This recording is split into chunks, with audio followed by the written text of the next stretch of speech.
Agora eu quero analisar com vocês, deixa eu descompartilhar aqui para a tela, quero analisar com vocês a gravidade disso tudo. E eu vou mostrar as regras legais de novo para vocês na tela. Fica comigo para você entender a gravidade e as consequências disso tudo.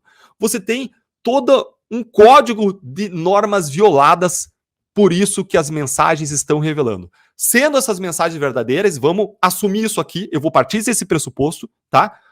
Cada pessoa tem o direito à presunção de inocência, o ministro Alexandre de Moraes tem todo o direito de se defender, espero que possa ter o direito de se defender, ter acesso aos autos, como ele não dá para os advogados, mas, assumindo que essas mensagens sejam verdadeiras, isso aqui mostra uma série de regras violadas. Em primeiro lugar, isso aqui tudo viola o princípio acusatório.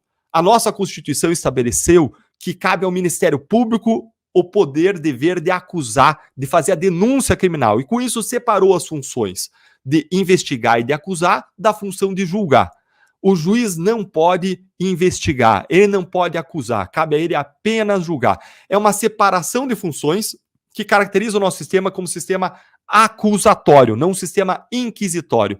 E em decorrência disso, tem uma previsão expressa na lei que impede o juiz de ter iniciativa probatória. Isso é muito relevante, eu vou botar na tela para você ver, porque isso é muito relevante, isso mostra o tamanho do absurdo que está acontecendo aí. Olha lá comigo, eu estou abrindo aqui para vocês o Código Penal, artigo 3º-A, está aí desde 2019, desde que o projeto anticrime foi aprovado, tá? O processo penal terá estrutura acusatória, o que expressou uma coisa que já estava prevista na Constituição, segundo todo mundo entendia, todos os grandes autores já entendiam assim, e aí coloca expressamente, vedada a iniciativa do juiz na fase de investigação ou a substituição da atuação probatória do órgão de acusação. O que o ministro estava fazendo quando ele pede para inserir posts no relatório? Fazendo uma atuação probatória, produzindo prova. O que ele faz quando ele pede para produzir um relatório num determinado sentido? Estava tendo uma iniciativa probatória. Isso aqui é manifestamente contra a lei. Não sou eu dizendo, é lei dizendo aqui, está na cara aqui de vocês, aqui está aqui expresso para quem que tiver olhos ver. É absurdo, é errado. Mas não é só essa regra que é violada. São violadas outras regras que tratam da garantia de imparcialidade, especificamente regras que prevêem impedimento e suspeição do juiz. O que é o impedimento do juiz? Quando o juiz evidentemente tem uma relação com o caso concreto, ele não pode julgar aquele caso. Se ele é vítima do caso, ele não pode julgar o caso. Se ele é uma pessoa que atuou como parte, uma testemunha do caso, ele não pode atuar como julgador daquele caso. Se ele praticou uma violação que vai ser julgada, ele não pode ser o julgador daquele caso. Nesses casos, o juiz está impedido. Em alguns outros casos em que o juiz tem interesse, ele é suspeito. A suspeição é um pouco menos do que o impedimento. E o que regula a suspeição e impedimento do juiz? Vejam aqui, ainda no Código de Processo Penal, que a Lei Processual Penal vai admitir interpretação extensiva e aplicação analógica, bem como suplemento dos princípios gerais do direito. Em razão desse artigo aqui do Código de Processo Penal, todo mundo entende que as regras do Código de Processo Civil se aplicam ao processo penal sempre que não tiver uma previsão expressa no processo penal. Então, o processo penal aqui, o próprio Código de Processo Penal, ele vai regular o impedimento dos juízes. Traz aqui incompatibilidade e impedimento, mas não fala em quais casos que o juiz tem impedido. De onde que toda a doutrina, todos os autores tiram as causas de impedimento e de suspeição, vão tirar do processo civil. Já deixei aqui separado para vocês entenderem. Olha aqui no processo civil, no nosso Código de Processo Civil, as causas de impedimento, lá no artigo 144. Existe impedimento do juiz, sendo-lhe vedado, proibido exercer suas funções no processo, quando ele interveio no processo como mandatário da parte. Nesse caso, o juiz Alexandre de Moraes está atuando como se fosse parte mesmo, dizendo o que tem que ser pedido, como tem que ser pedido, para ele decidir, está levantando a bola para ele chutar.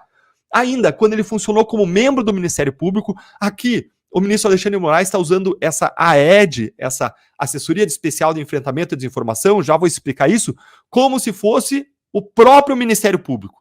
Ou seja, quando ele atuou como Ministério Público, como nesse caso, ele não pode decidir, não pode atuar como julgador. Também não pode atuar quando nele estiver postulando, estiver fazendo pedido, pessoas próximas a ele, como cônjuge, quanto mais quando é ele mesmo atuando como postulador, ainda que disfarçado, ainda que escondido. Pior ainda ser escondido. Pior ainda usar uma laranja para esse objetivo. usar uma pessoa que é uma interposta pessoa, essa ED. Ainda ele fica impedido quando for parte no processo ele próprio. Ele está atuando como parte nesse processo. Ele está dizendo o que é para constar no relatório, o que ele vai fazer, o que é para constar, para que ele possa decidir do modo como ele quer. Está na cara que o juiz está impedido. Está na cara que o ministro Alexandre de Moraes está impedido. O impedimento é tão grave que, segundo os estudiosos do direito, quando o juiz emite uma decisão impedido, quando ele está impedido, ele emite a decisão, não é caso nem de nulidade, é caso de inexistência daquele ato. Ou seja, todos esses casos, do Constantino, do Paulo Figueiredo, do Monarque, que veio da ED, todos os outros casos relacionados em que aconteceu a mesma coisa, o ministro Alexandre de Moraes está impedido e todos os atos devem ser absolutamente desconsiderados por todos os tribunais, pelo próprio Supremo Tribunal Federal, porque a consequência é pior do que uma nulidade. E mais, olha aqui, se não fosse impedimento, seria suspeição. Olha aqui as causas de suspeição, estão lá no artigo 145 do Código de Processo Civil, que diz que existe suspeição do juiz quando ele aconselhar uma das partes. Gente, o que ele fez com a ED foi 10 vezes pior do que aconselhar uma das partes. Vamos e convenhamos. Ele não aconselhou, ele disse o que era para fazer, ele determinou, ele ordenou a parte, ele ordenou a ED o que ele queria que constasse. Isso revela uma imensa quebra de imparcialidade. Isso, mais uma vez, prova um comportamento 1000 vezes pior do que aquele que eles alegavam falsamente que acontecia na Lava Jato. Lembre que fizeram um auê tremendo, até hoje pega o nosso pé, dizendo que na Lava Jato existia um suposto conluio. Não teve um conluio, não teve um caso em que o juiz falou, faça isso, levante essa bola, haja de determinada forma. Não existia nenhum tipo de combinação. Alegavam falsamente que existia, não existia, e agora aqui não só existe, mas está provada mais do que uma combinação entre juiz e procurador. Está provado que o juiz estava atuando como se fosse investigador, como se fosse. Você funde as duas pessoas em uma. É muito pior do que um suposto conluio, a própria pessoa agindo como Ministério Público e como juiz. Isso acaba com o princípio acusatório, tritura o princípio acusatório. O juiz está agindo como parte, como investigador, como procurador, tendo iniciativa postulatória, ou seja, iniciativa de pedir, tendo iniciativa probatória, ou seja, iniciativa de provar. Essa AED do TSE foi usada equivocadamente em 2 pontos. Em primeiro lugar, essa assessoria especial de enfrentamento à desinformação foi utilizada primeiro como órgão de investigação. Mas, peraí, o princípio da legalidade fala que você só pode agir como administração pública, como servidor público, quando tem expressa previsão legal. Onde é que está a regulação dessa ED? Qual é a lei que deu poderes para ela investigar? Não tem. É um órgão que não tem poderes de investigação de acordo com o princípio constitucional da legalidade estrita. Mais ainda, como é que essa ED, ainda que tivesse poderes de investigação, poderia fazer investigação de crime se o TSE, em que ela está existente, onde ela está entranhada ali, onde ela está formulada, onde ela foi criada, como que ela vai investigar crime se o próprio TSE não tem competência criminal? O Tribunal Superior Eleitoral não atua em casos criminais. Ele não tem investigação originária criminal.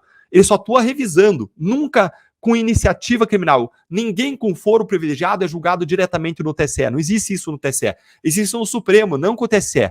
Então, se o TSE não pode ter uma iniciativa de inquéritos não tramitam lá originariamente, muito menos eles podem investigar crime, eles não têm competência para isso.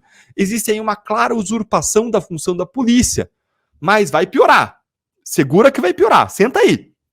Além da ED não ter uma função investigatória, ela atuou como se ela tivesse uma função postulatória. Ela atuou postulando, fazendo pedidos, relatórios, representações para o TSE, mas não tem nenhuma lei que dê função disso a ela. Quem que tem essa função? Quem tem essa função é exclusivamente a Procuradoria-Geral da República, Ministério Público Federal, que teve os seus poderes usurpados. E aí essa ED, que era uma espécie de longa-manos, de braço estendido, é uma espécie de títere, aquele títere, esqueci o nome normalmente que se dá, fantoche, que era um fantoche que disfarçava a presença do Alexandre de Moraes, porque era ele por trás da ED, estava tendo função e atividade postulatória de pedido como se fosse a PGR. E pior, tinha relatório ocultando isso, o relatório saía como se não fosse com a origem no Moraes, como se fosse origem parceiros do TSE, pessoas externas ao TSE, denúncias que vieram ao TSE. Isso é errado, isso pode caracterizar, sim, o crime de falsidade ideológica